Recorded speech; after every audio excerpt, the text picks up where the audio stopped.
Krishnamurti in dialogue with Dr. Allan W. Anderson. Mr. Krishnamurti, last time we were speaking, you made the remark that fear and pleasure are opposite sides of the same coin. And as I remember when we concluded our last conversation, we were still talking about fear, and I was thinking perhaps we could move from fear into the discussion of pleasure, but perhaps there's something more about fear that we need still to look into, to explore.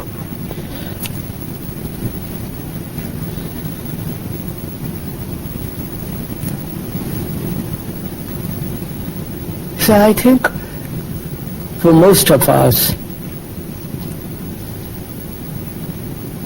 fear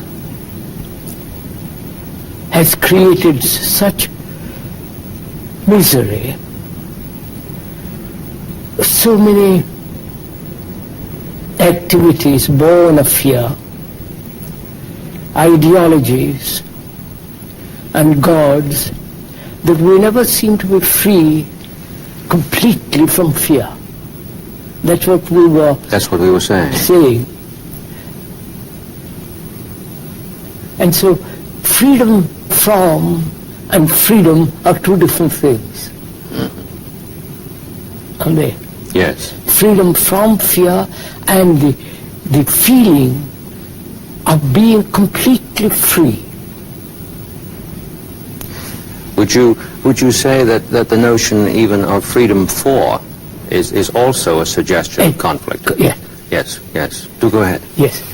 Freedom for and freedom from has this contradiction in itself, and therefore conflict, and therefore a battle, a violence, a struggle.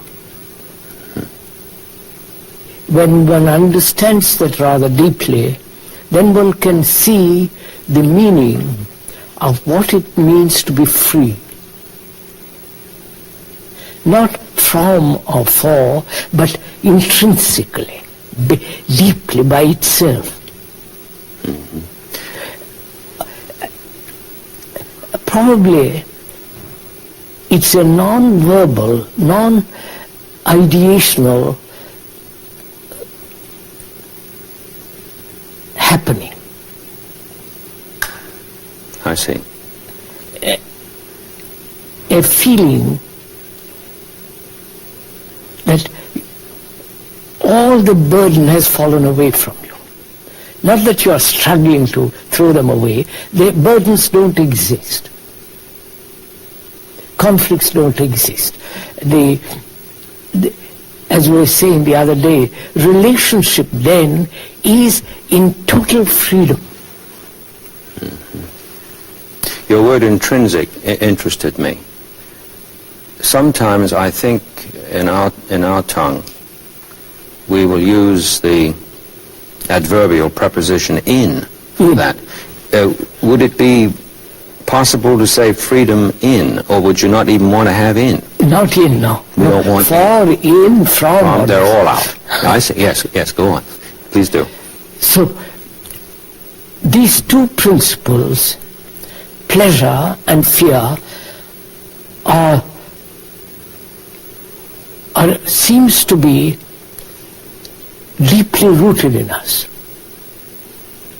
These two principles of pleasure and fear. I don't think we can understand pleasure without understanding fear. I see. You can't separate them really, but for investigating, one has to separate them. Yes. Were it not for fear, do you think we should ever have thought pleasure? We would never have got the notion? No. I understand. It's like punishment and reward. Yes. If there was no punishment at all, then nobody would talk about reward. Yes, I see. So, and when we're talking about pleasure, I think we ought to be clear that we're not condemning pleasure. We're not trying to become puritanical or permissive. We're trying to investigate or examine, explore the whole structure and nature of pleasure, as we did fear. As we did fear. And to do that properly and deeply, the attitude of condemnation or acceptance of pleasure must be set aside. It's natural. Yes. I mean, if I want to investigate something, I must be free from my inclinations, prejudices. The looking forward to is I see, beginning to emerge from what you're saying. Yes. Yes, we say we look forward to pleasure. We even ask a person, don't we, what is your pleasure? Yes. We get nervous in thinking that perhaps we won't meet it. Now, I take it that what you're saying suggests the anticipation of gratification here. Would that be right? Yes, that's right. Gratification, satisfaction, and sense of fulfillment. We'll go into all that when we talk about pleasure. But we must be clear from the beginning, I think, that we are not condemning it. The priests throughout the world have condemned it. Yes. The notion of freedom is associated with many religious approaches to this. Yes. One is free from desire. Yes. Yes. So one has to bear in mind that we are not justifying it or sustaining it or condemning it, but observing it. Yes. To really go into the question of pleasure, I think one has to look into desire first.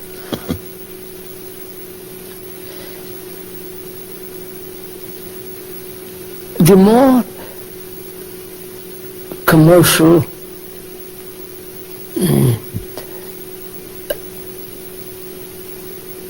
and the usage of things, the more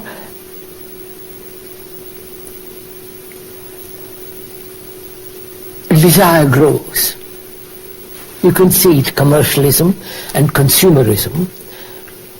Through propaganda, desire is sustained, is pushed forward, is, what is the word I'm looking for? Is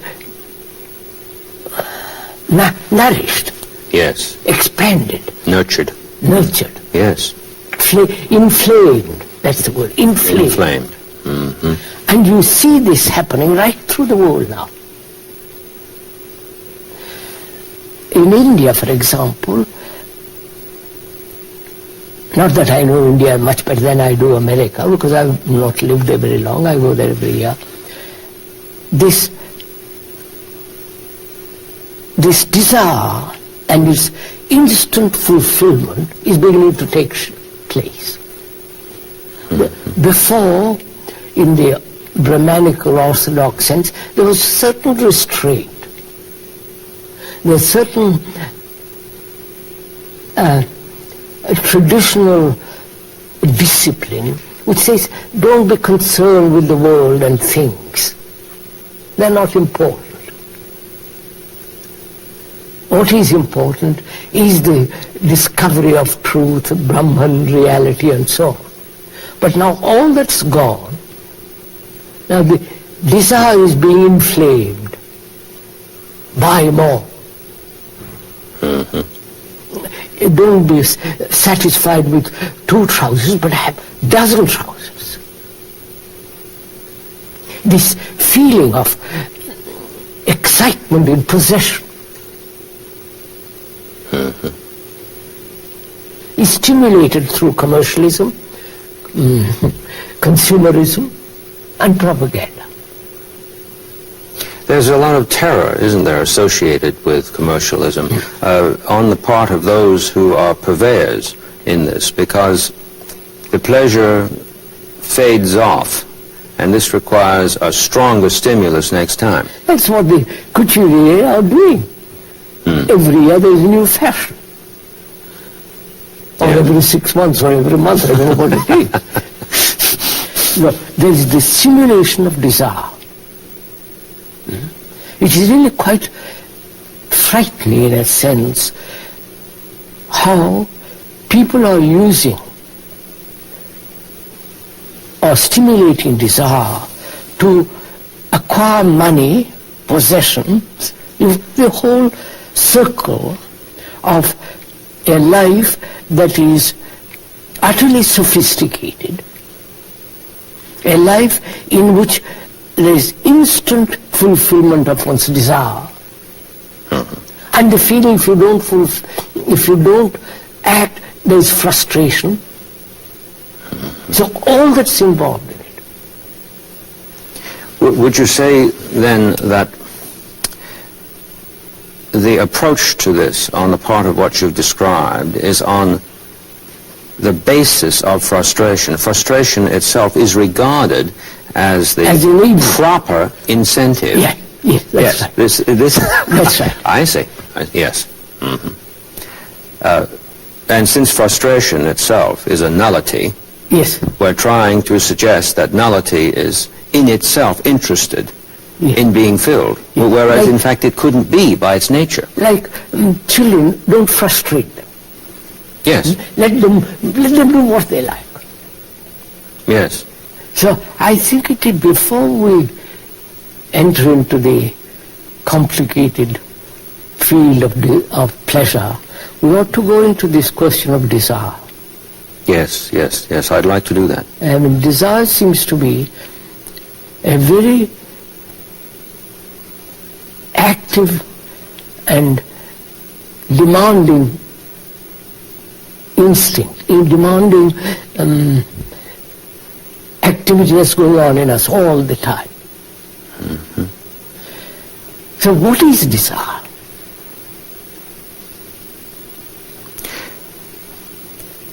I wonder if I could ask you to relate it to appetite as over against what one would call hunger, that is natural. Sometimes I found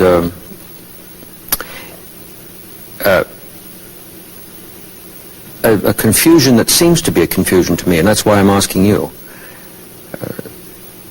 Someone will get the idea in class, talking about the question of appetite and desire, that if we look to nature, the lion desires to kill the antelope to satisfy his appetite, whereas it has seemed to me the correct reply to that is no, that's not the case.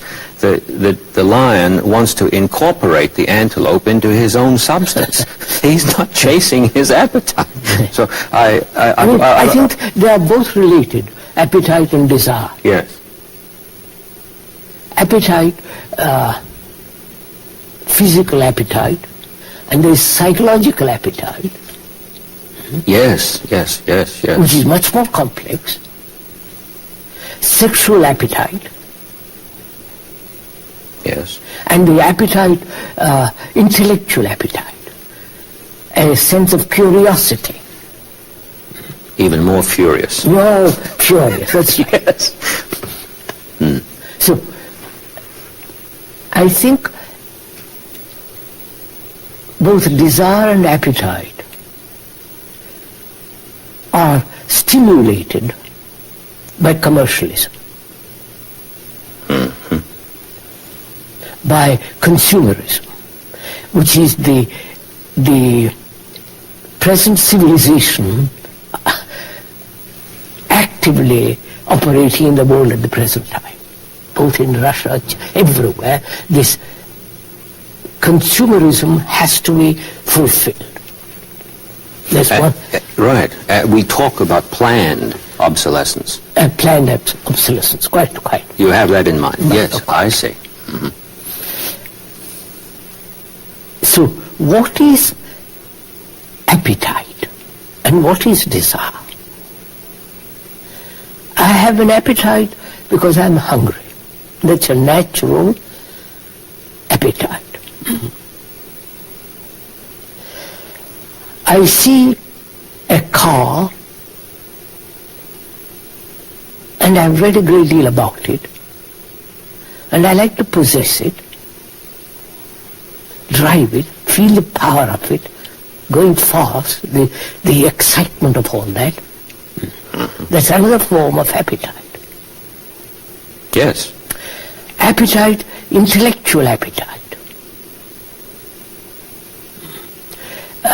Of discussing with a clever, intelligent, observing man or woman, to discuss, to stimulate each other in discussion. Yes. And comparing each other's knowledge, a kind of subtle fight. Making points. Points, that's right. And that is very stimulating. Oh, yes. Yes, it is. And there is the appetite, sexual appetite. The sexual appetite of constantly thinking about it, chewing the cud. All that, both psychological and physical appetites. Normal, abnormal. The feeling of fulfillment and frustration. All that's involved in appetite. And I'm not sure whether religions, organized religions and beliefs, whether they will not stimulate a peculiar appetite for rituals. I have the notion they do. It seems to me that despite pious protestations that we made against that, but there is a theatrical display that occurs in the go to ritual. a Catholic mass and you see the beauty of it, the beauty of color, the beauty of the setting, the whole structure is marvelously theatrical and beautiful. And for the moment, it appears that we have heaven on earth. That's tremendously stimulating. But then we have to go out again. Of course. And it's all stimulated through tradition, through usage of words, chants, and a certain association of words, symbols, images, flowers, incense, all that's very, very stimulating. Yes. And if one is used to that, one misses it. Oh, yes, yes. I was thinking, as you were saying, about at least to my ear, extraordinarily beautiful a language of Sanskrit, and the chanting of the Gita, and the swaying back and forth, and then one sits down to study what the words say, and one says to himself, now look, what on earth is going on when we're doing this as over against what the word itself could disclose. Right. But the seduction that is available, of course it's self-seduction, one can't blame the language for being beautiful. It's a yes. And all this is encouraged. And the notion, I take it, that you're suggesting that we look at here is that there's a tremendously invested interest in keeping this up. Of course. Yeah. Commercially it is. Yes. And if it is not sustained by the priests, the whole thing would collapse. So there's a battle to hold the human being in his appetites, which is really very frightening when you look at it. Frightening in the sense, rather disgusting in one way, exploiting people, and intrinsically destructive to the human mind. Yes, yes. There is this desire, appetite, we know more, we have a little bit gone into it. What is desire? Because I see something and immediately I must have it. A gown, a coat, a tie, the feeling of possession, the urge to acquire, the urge to experience, the urge to offer an act that will give me tremendous satisfaction. The satisfaction might be the acquiring a tie, or a coat, or sleeping with a woman, or acquiring. Now, behind that, isn't there, sir, this desire? I might desire a house, and another might desire a car, another might desire to have intellectual knowledge, another might desire a God, or enlightenment. They're all the same. The objects vary, but the desire is the same. One I call the noble, the other I call it ignoble, worldly, stupid. But the desire behind it. So what is desire? How does it come about that this very strong desire is born, is cultured? You follow? What is desire? How does it take place in each one of us? If I've understood you, you've made a distinction between, on the one hand, appetite associated with natural hunger, that sort of desire, and now we're talking about desire, which sometimes gets the name artificial. I don't know whether you'd want to call it that, but sometimes... Desire. I might desire, but I want... The objects vary, sir, don't they? Yes, the objects vary. Objects of desire vary according to each individual, each tendency and idiosyncrasy or conditioning and so on. Desire for that and that and that. But I want to find out what is desire. How does it come about? I think it's fairly clear that. You see, sir, do you mean a sense of absence? No. I'm asking, what is desire? How does it come?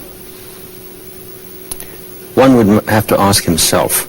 Yes, I'm asking you, how does it come about that there is this strong desire for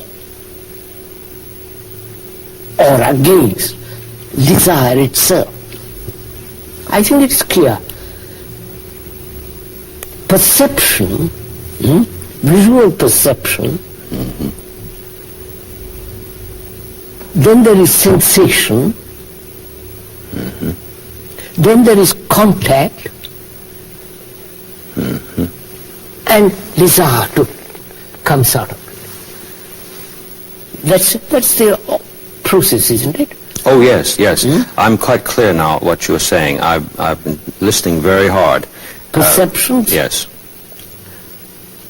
Contact, sensation, desire. And then if the desire is frustrated, anger. All the rest of the whole thing goes down the line. All the rest of it Follows, yes. So, desire. So the religious people, monks, throughout the world said, be without desire. Control desire. Suppress desire. Or if you cannot, transfer it to something that's worthwhile. God, or enlightenment, or truth, or this or that. But then that's just another form of desire, not to desire. Not to desire, of course. So we never get out of that. Yeah. But you see, they say control. Yes. Power is brought into play now. Control desire. Because you need energy to serve God. And if you are caught in desire, you are caught in a tribulation, in trouble, Yes. which will dissipate your energy. Yes. Therefore, hold it, control it, suppress it. You have seen this, sir. I've seen it so often in Rome. The priests are walking along with the Bible. Mm-hmm. And they don't look at anything else. They keep on reading it. Because they're attracted. It doesn't matter a woman or a nice house or a nice cloth or that. So keep looking at it. Never expose yourself to tribulation, to temptation. So hold it. Because you need your energy to serve God.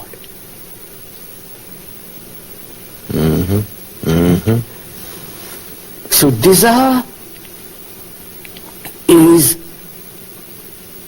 comes about through perceptions, visual perception, contact, sensation, desire.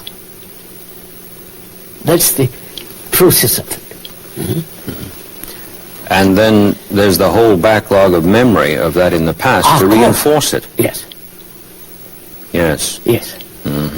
I was taken with what you just said. Here's this book that's already outside me. Yes. It's really no more than what they put on horses when they run a race. Blinkers. Blinker. Yes. Blinkers. The Bible becomes a blinker. The Bible. The blinking Bible. Yes. I follow that. But the thing that caught me was never quietly looking at it. No, that's it, sir. The desire itself. Yes. I walked once behind a group of monks in India, and they were very serious monks. The elderly monk, with his disciples around him, they were walking up a hill, and I followed them. They never once looked at the beauty of the sky, the blue, the extraordinary blue of the sky in the mountains, and the blue light of grass and the trees and the birds and the water. Never once looked around. They were concerned, and they had bent their head down, and they were repeating something, which I happen to know in Sanskrit, and going along, totally unaware of the nature, totally unaware of the passers-by, because their whole life has been spent in controlling desire and concentrating on what they thought is the way to reality. So desire there acted as a repressive, limiting process. Of course. Yeah. Because they were frightened. If I look, there might be a woman. I might be tempted. And cut it. So, we see what desire is, and we see what appetite is. They're similar. Yes. We're using. Would you say appetite was a specific focus of desire? Yes, put it that way. Yes. All right. But they're both go together. Oh, yes. They're not they're two different words for the same thing. Now, a problem arises. Need there be a control of desire at all?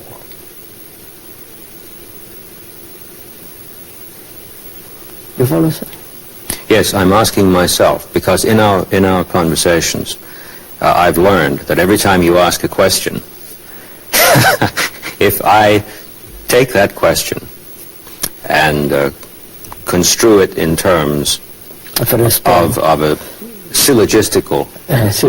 relation to things that have been stated as premises before, I'm certainly not going to come to the answer that is not the right answer as over against the wrong answer. I'm not going to come to the one answer that is needful.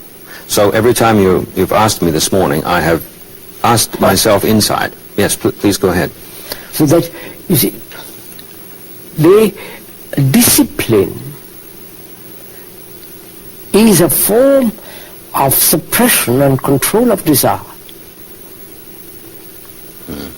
Religious, sectarian, non-sectarian, it's all based on that. Control. Control your appetite, control your desires, control your thought.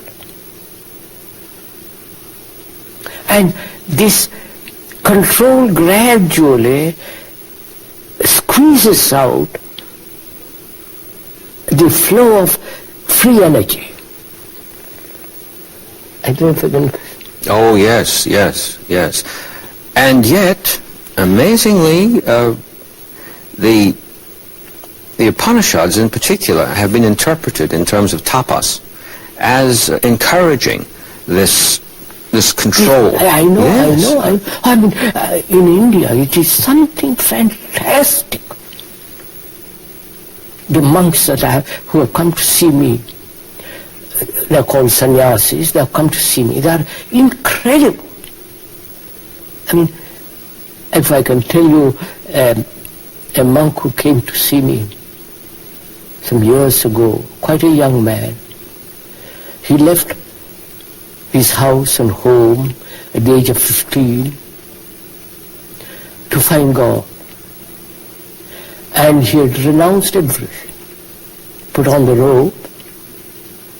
And as he began to grow older, at 18, 19, 20, sexual appetite was something burning. He explained to me how it became intense. He had taken a vow of celibacy, as sannyasis do, monks do. And he said, day after day, in my dreams, in my walk, in my going to house, begging, this thing was becoming so like a fire. Do you know what he did to control it? No. What did he do? He had it operated. Oh, for heaven's sake. Is that a fact?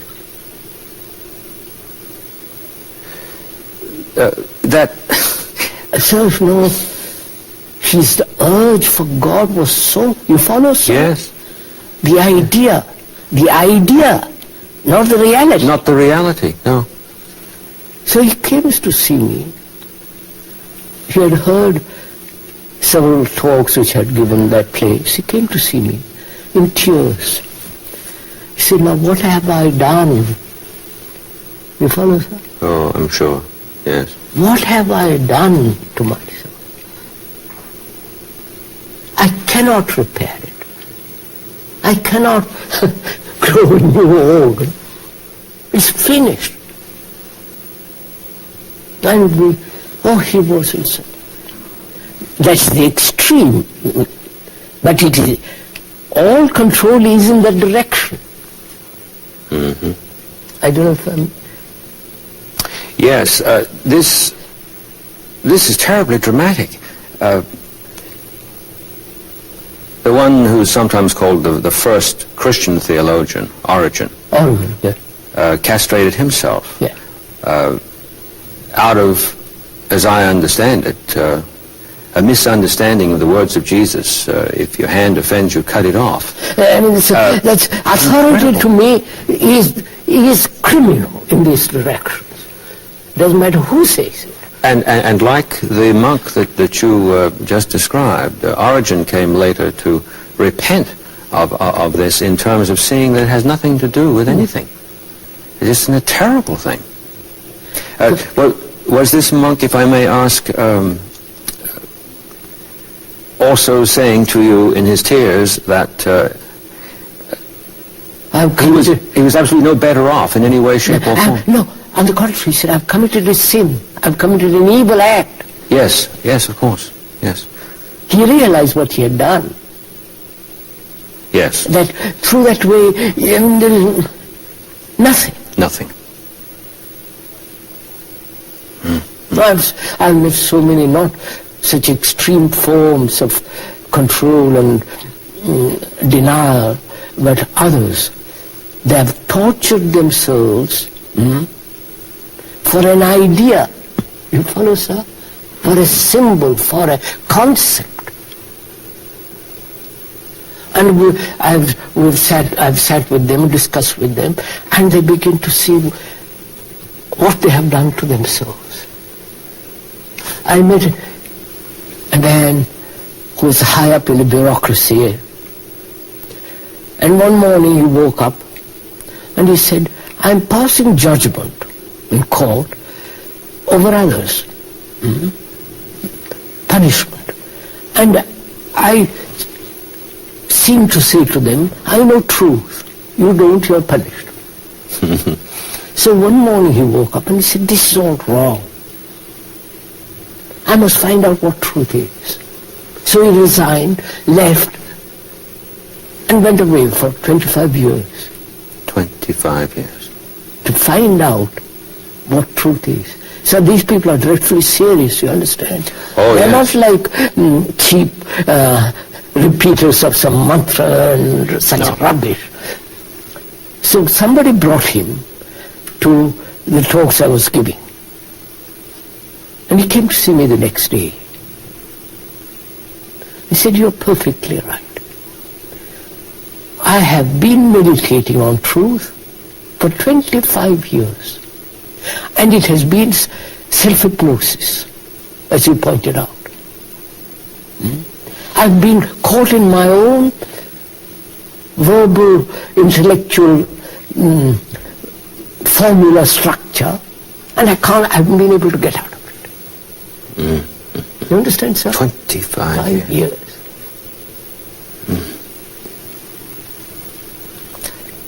It's a very moving story. And to admit that is wrong needs courage, needs perception. Exactly. Not courage, perception. So, now that's seeing all this, sir. The permissiveness on one side, the reaction to Victorian way of life, the reaction to the world with all its absurdities and trivialities and banality, you know, all that absurdity. And the reaction to that is to renounce that, to say, but I won't touch it. But desire is burning all the same. All the glands are working. You can't cut away your glands.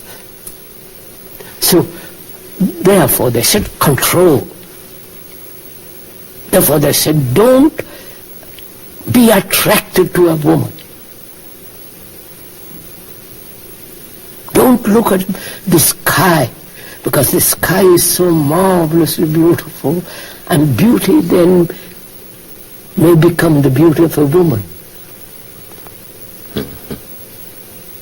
The beauty of a house, the beauty of a chair in which you can sit comfortably. So don't look, control. It, you follow, sir? I do. The permissiveness, the reaction to restrained control, the pursuit of an idea as God, and for that control, desire. And I met a man again. He left his house at the age of 20. He's really quite extraordinary chap he was.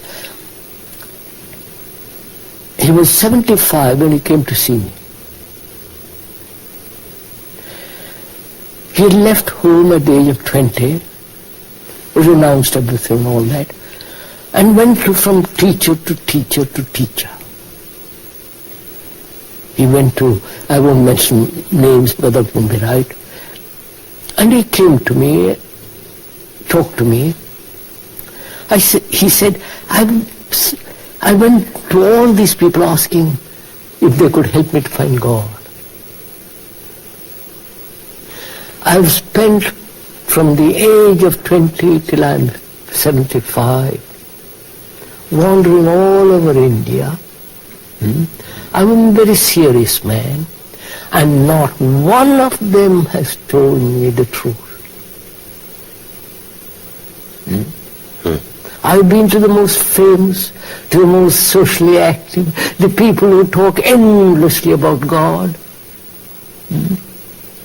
After all these years, I return to my house and find nothing.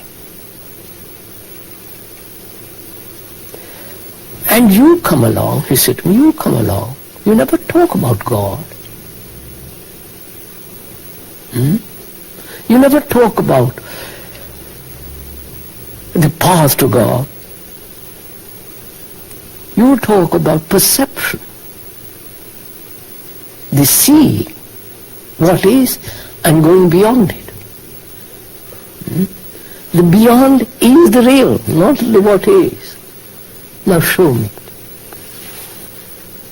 You understand? Yes. He was 75. 55 years on the road. They don't do that in Europe on the road. He was literally on the road. Yes, I'm sure he was, because you said he was in India. Begging from village to village to village.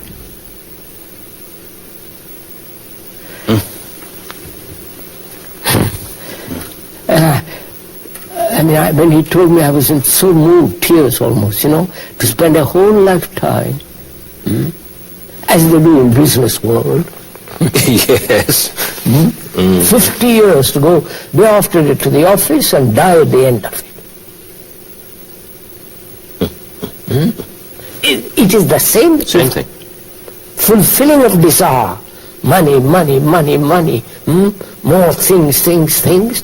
And the other, none of that, but another substitute for that. Yes, just another form. So, looking at all this, it is dreadful what human beings have done to themselves. And to others. Seeing all that,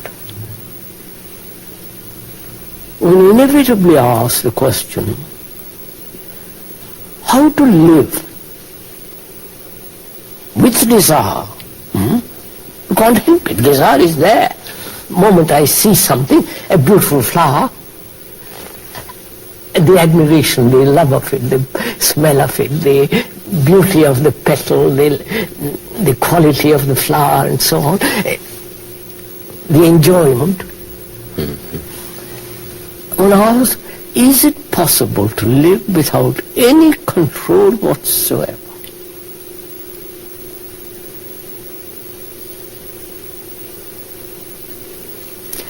The very question is terrifying in the context of these disorders that you're speaking about.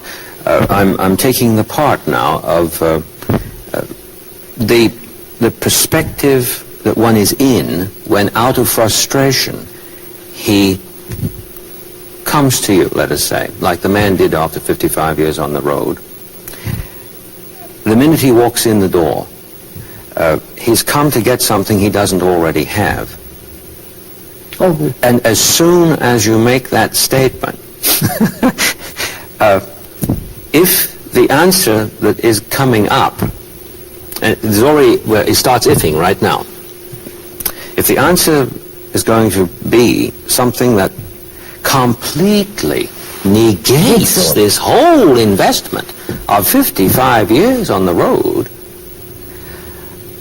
it seems that most persons are going to freeze right And there. it's a cruel thing too, sir.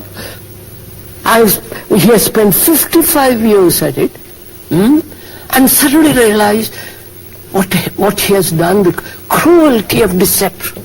You follow? Oh, yes. Self-deception, deception of of tradition. You follow? Of all the teachers who have said control, control, control.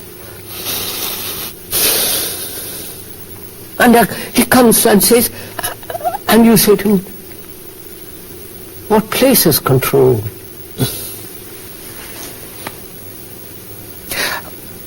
I think I'm beginning to get a very keen sense of why you say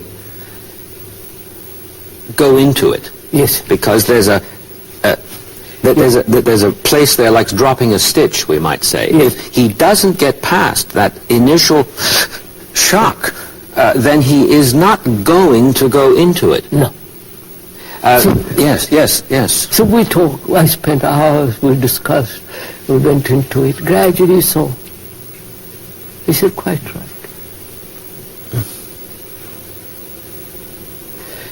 So, sir, unless we understand the nature and the structure of appetite and desire, which more or less same, we cannot understand very deeply pleasure. Yes. I see why you've been good enough to lay this foundation before we get to the opposite side of the coin. Yes. Because pleasure and fear are the two principles that are active in most human beings, in all human beings. And they are, that is reward and punishment. Don't bring up a child through punishment, but reward him. This is, the psychologists are advocating some of this. Yes. They're encouraged by the experiments on Pavlov's dogs. Dogs or pigeons or ducks. Right. Geese. Do this and don't do that. Mm-hmm. So, unless we understand fear, understand in the sense, investigate, see the truth of it, and go, if the mind is capable of going beyond it, to be totally free of fear, as we discussed the other day, and also to understand the nature of pleasure. Because pleasure is an extraordinary thing. And to see a beautiful thing, to enjoy it. What's wrong with it? Nothing. Nothing. But see what is involved in it. Right. The mind plays a trick there. I say to myself, I can't find anything wrong with it, therefore nothing's wrong with it. But I don't really believe that necessarily. No. And I was thinking a little while ago, when you were speaking about the attempts through power to negate desire. Through power. Because search for power, that's right. Negating desire is search for power. Would you be saying that one searches for power in order to secure a pleasure that has not yet been realized? Yes. I understood you well. Yeah. I see. Oh, it's a terrible thing. But it is a reality. Oh, it's going on. It's going on. Oh, yes. But we're taught that from children. That's just it, sir. So, pick up any magazine, the advertisements, the half-naked ladies, women, and so on, so on. So, pleasure is a very active principle in man, as fear. Oh, yes. And again, society, which is immoral, yes, has said control.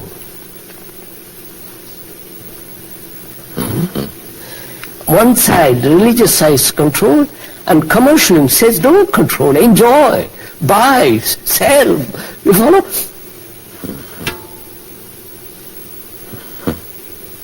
And the human mind says, goes, it's all right. My own instinct is to have pleasure. I'll go after it. But Saturday and Sunday or Monday or whatever the day it is, I'll give it to God.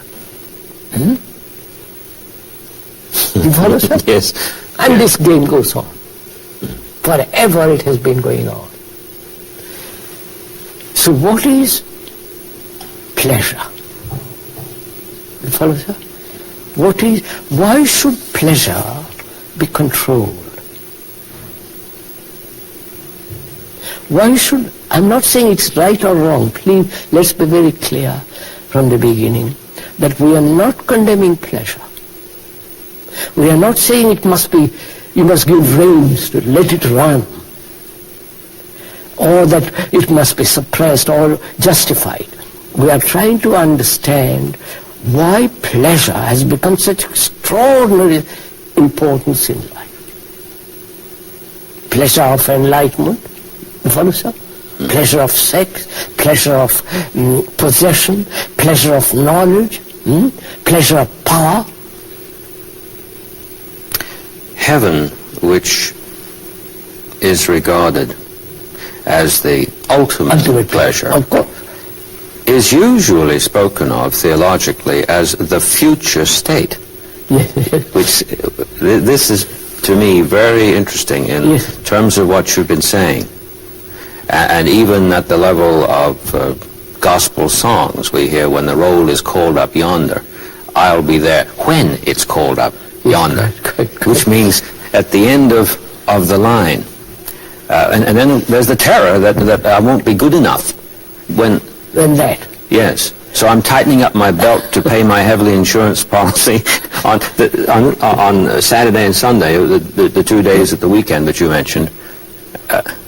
What if you got caught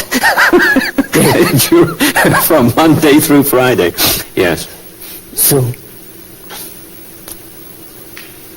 pleasure, enjoyment, and joy. There are three things involved. Three things. Pleasure, enjoyment, and joy. Happiness, that is, joy is happiness. Ecstasy, the delight, the sense of tremendous enjoyment. And what is the relationship of pleasure to enjoyment and to joy and happiness?